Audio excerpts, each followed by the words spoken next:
Pemirsa, razia gabungan yang dilaksanakan pada Sabtu dalu 16 Maret 2024 liwat, beberapa kendaraan yang terindikasi melanggar ado yang berhasil lolos dari bebesan petugas. Kebanyakan pelanggar ini merupakan budak muda.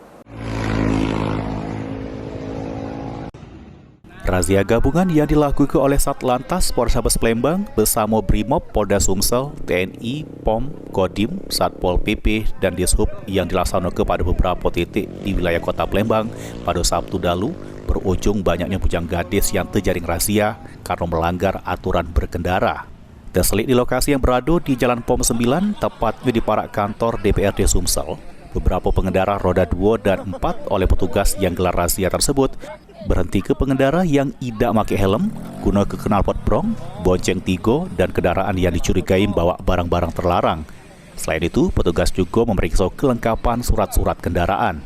Beberapa pengendara yang melanggar sebagian berhasil lolos dari bebesan petugas, ada juga yang putar balik melawan arus demi lari dari bebesan petugas yang lagi merazia.